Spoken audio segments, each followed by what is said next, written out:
Hello buddies, welcome back to my channel. तो guys, हम आज करने वाले chapter 4 of class 12 English. Chapter का नाम है द रेड टेप। तो आप में से मोस्टली लोगों के घरों में रेड टेप तो होगा ही, ऑब्वियस सी बात है। सबके घरों में चूहों का आना जाना लगा ही रहता है। तो उसे पकड़ने के लिए लोग रेड टेप्स खरीदते हैं। इस चैप्टर में रेड टेप का सिर्फ एक मतलब नहीं है। जो राइटर है उन्होंने रेड टेप को किसी और चीज़ से सिम्बोलाइज़ करते हुए चैप्टर लिखा है। तो आइए स्टार्ट करते हैं हम अपना चैप्टर 4। रुको, चैप्टर स्टार्ट करने से पहले राइटर का नाम तो जान लो। तो फ्रेंड्स, ये चैप्टर लिखा है सेल्मा लेगरलोफ ने। Now let's begin with our chapter. This chapter is about a poor wanderer who used to make his living by selling red tapes made out of begged material.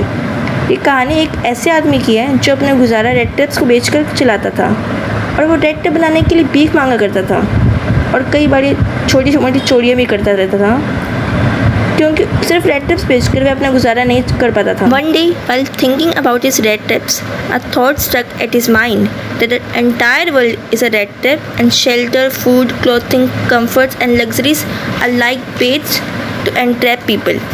This idea amuses him and leaves him satisfied, as he is deprived of all these things. एक दिन उसके दिमाग में एक ऐसा ख्याल आता है कि पूरी दुनिया एक रेड ट्रैप है। हमें तरह तरह से ललचाने की कोशिश करता है। It offers us shelter, food, clothing, comforts and luxuries. और जब भी कोई लालच में आ जाता है तो ये रेड ट्रैप की तरह हमें अपने बिछाए हुए जाल में फंसा देता है। पूरी दुनिया में कभी भी किसी ने उसके साथ काइंड बिहेवियर नहीं किया था, इसीलिए उसे दुनिया के बारे में बुरा सोचकर अच्छा फील होता था। उसे मज़ा आने लगा था। ये सब उसके लिए एक तरह का टाइम पास जैसा था। One dark evening, the peddler finds a small grey cottage at the roadside. He sought shelter from the owner, who lived alone. जो कॉटेज का ओनर था वो बिल्कुल अकेला रहता था, इसलिए उसने उस पेडलर को उसके घर में रहने की इजाज़त दे दी। पेडलर उसके वार्म वेलकम को देखकर खुश हो जाता है और थोड़ा चौंक भी जाता है, क्योंकि अक्सर उसे लोग धुतकार कर भगा देते थे और उसे दर ठोकरें खाने को मिलती थी। जो ओनर था वो पेडलर को देखकर बहुत खुश हो जाता है, क्योंकि उसके पास ना ही कोई बच्चा था और ना ही wife. He was feeling extremely alone. वो उसे खाने के लिए पॉरिज सर्व करता है। पॉरिज को हिंदी में हम दलिया कहते हैं, और साथ ही में उसके साथ अपना टोबैको रोल भी शेयर करता है। And after that they both play majolis. Here majolis is like a card game. और इसी बीच वो पेडलर से अपने सारे सीक्रेट्स भी शेयर करता है। वो उसे बताता है कि एक वक्त था जब वो राम्सजो आयरन वर्क्स में एक क्रॉफ्टर था। Crofter means iron man.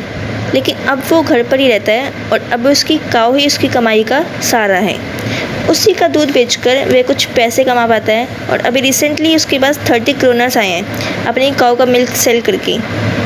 Kroner एक करेंसी है, और जब वह पेडलर उसकी बात पर विश्वास नहीं करता है तब वो क्रॉफ्टर उसे एक लेदर पाउच दिखाता है, जो कि खिड़की के पास एक कील पर हैंग होता है, और उस पाउच में से वो 3 10 क्रोनर के नोट निकालकर उसे शो करता है और फिर वापस वहीं हंग कर देता है। The next morning the red tape seller leave the house but comes back after half an hour, smash the window pane and stole the money that the crofter had shown the previous evening. तो अब अगली सुबह जब वो और crofter दोनों घर से बाहर निकलते हैं, क्रॉफ्टर तो अपनी गाय का दूध निकालने के लिए चला जाता है, लेकिन पेडलर वापस आकर खिड़की को तोड़ता है और उन पैसों को चुरा लेता है। He decides to walk through the woods instead of taking a road so as to avoid being caught. वो रोड की बजाय जंगल से होकर निकलने की सोचता है, क्योंकि उसे पकड़े जाने का डर था। अब जंगल में वो घूमता रहता है और रात हो जाती है, लेकिन उसे रास्ता ही नहीं मिलता और वो भटक जाता है। He was totally exhausted and confused. At this point, he is reminded of the red trap. He realized that he had fallen into a trap. जो 30 क्रोनर्स थे वो एक तरह का ट्रैप था जिसमें वो पेडलर फंस चुका था।